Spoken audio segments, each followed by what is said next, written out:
Right గా సిద్దిపేట జిల్లా గజ్వేల్లోని ప్రభుత్వ బాలికల జూనియర్ కళాశాలలో యూనిఫామ్ కోసం అక్రమ వసూలు జరుగుతున్నాయని తల్లిదండ్రులు ఆగ్రహం వ్యక్తం చేస్తున్నారు. ప్రభుత్వ పాఠశాలల్లో ఉచితంగా అందాల్సిన యూనిఫామ్ కోసం ఒక్కో విద్యార్థినితో 1500 రూపాయలు వసూలు చేస్తున్నారని వారు ఆరోపిస్తున్నారు. కళాశాల ప్రిన్సిపాల్ నే ఈ వసూలుకు పాల్పడుతున్నారని, ఇలా డబ్బులు వసూలు చేసి తమ జేబులు నింపుకుంటున్నారని తల్లిదండ్రులు మండిపడుతున్నారు. ప్రభుత్వం ఉచిత విద్య, ఉచిత యూనిఫామ్ అనే నినాదాలతో పాఠశాలల్లో విద్యను అందిస్తున్నప్పటికీ కొంతమంది అధికారులు విద్యార్థుల పేరుతో డబ్బు వసూలు చేయడాన్ని తల్లిదండ్రులు తీవ్రంగా ఖండిస్తున్నారు. ఈ వ్యవహారంపై సంబంధిత విద్యాశాఖ అధికారులు వెంటనే స్పందించాలని, వసూలైన డబ్బును తిరిగి ఇవ్వాలని వారు డిమాండ్ చేస్తున్నారు.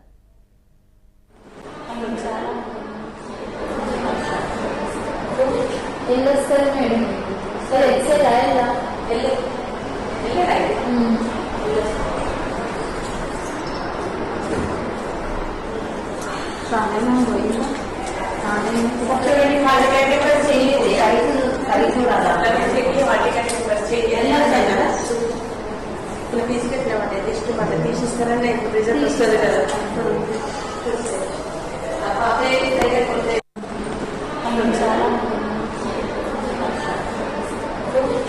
వస్తారు మేడం.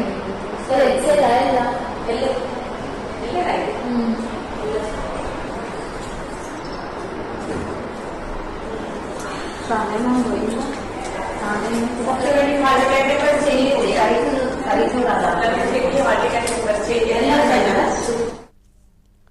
రైట్ గా బ్రేకింగ్ న్యూస్ చూస్తున్నాం. సిద్దిపేట జిల్లా గజ్వేల్లోని ప్రభుత్వ బాలికల జూనియర్ కళాశాలలో యూనిఫామ్ కోసం అక్రమ వసూలు జరుగుతున్నాయని తల్లిదండ్రులు ఆగ్రహం వ్యక్తం చేస్తున్నారు. ప్రభుత్వ పాఠశాలల్లో ఉచితంగా అందాల్సిన యూనిఫామ్ కోసం ఒక్కో విద్యార్థి నుంచి 1500 రూపాయలు వసూలు చేస్తున్నారని ఆరోపిస్తున్నారు. ఇదే విషయానికి సంబంధించి పూర్తి సమాచారం అందించడానికి మా ప్రతినిధి బాసిద్ అందిస్తారు. బాసిద్, చెప్పండి, స్కూల్లో ఉచిత విద్య, ఉచిత యూనిఫామ్ అంటూ ఒకవైపు ప్రభుత్వం చెప్తున్నప్పటికీ ఇలా 1500 రూపాయలు వసూలు చేస్తుంది యూనిఫామ్ కి సంబంధించి ఒక్కో విద్యార్థి నుంచి, ఎలా చూడాలంటారు? అప్డేట్స్ ఏంటి?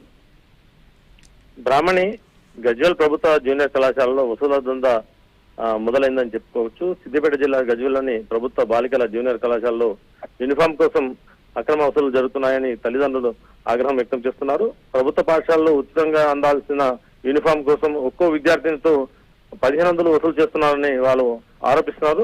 కళాశాల ప్రిన్సిపలే ఏకంగా ఈ వసూళ్లకు పాల్పడుతున్నారని, ఈ డబ్బులు వసూలు చేసి తమ జేబుల్లో నింపుకుంటున్నారని తల్లిదండ్రులు మండిపడుతున్నారు. ప్రభుత్వం ఉచిత విద్య, ఉచిత యూనిఫామ్ అనే నినాదంతో పాఠశాలలో కేజీ టు పీజీ విద్యను అందిస్తాం, ఉచితం ఇస్తామని చెప్పి వాళ్ళు చెప్పడం జరుగుతుంది. ఆ ప్రచారం కాస్త ప్రచారానికే ఉంటుందా, లేకపోతే ఈ వసూళ్ల దందాకు ఏమన్నా ఆజ్యం వస్తుందా అని చెప్పి తల్లిదండ్రులు అంటున్నారు.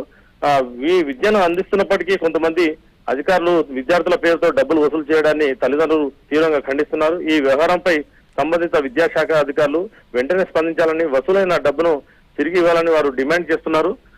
ప్రైవేట్ పాఠశాలకు ధీటుగా మేము విద్యను అందిస్తాము, ప్రైవేట్ పాఠశాలకు ధీటుగా విద్యార్థులు మేము చక్కదిస్తామని చెప్పి ఈ ప్రభుత్వ ప్రిన్సిపల్ అయినా సరే, అధికారులైనా సరే, దాంతోపాటు విద్యాశాఖ వాళ్ళు ప్రభుత్వానికి మేము ఫ్రీగా ఉచిత విద్యను అందించి విద్యార్థులకు భవిష్యత్తు ఇస్తామని చెప్పి తల్లిదండ్రుల దగ్గర 1500 వసూలు చేయడం తీవ్రంగా ఖండిస్తున్నామని చెప్పి తల్లిదండ్రులు తమ ఆవేదన వ్యక్తం చేస్తున్నారు. బ్రాహ్మణి, అయితే బాసిద్, చెప్పండి, ఇదే విషయానికి సంబంధించి అధికారులు ఏమంటున్నారు?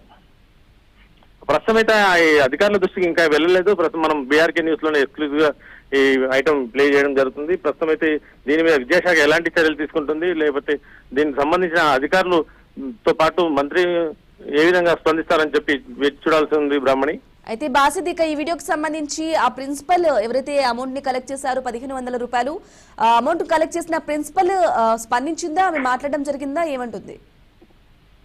ప్రస్తుతం అయితే అందుబాటులో ప్రిన్సిపల్ రాలేదు. ఇంకా కొద్దిసేపట్లో ప్రిన్సిపల్ వచ్చే అవకాశం అందుబాటులోకి మా ప్రతినిధి అక్కడ ఉన్నారు. ఆమె అడిగి తెలుసుకునే విషయం మీద మనం వేచి చూస్తున్నాము. ప్రస్తుతం అయితే ఆ ప్రిన్సిపల్ వచ్చిన తర్వాత పూర్తి వివరాలు తెలుసుకొని అసలు వసూలు చేయడానికి కారణాలు ఏంటి, 1500 రూపాయలు ఎవరు వసూలు చేయమని చెప్పారని చెప్పి మనం అడిగేందుకు కూడా సిద్ధంగా ఉన్నాము. Brahmani, right Basid, thank you for the updates.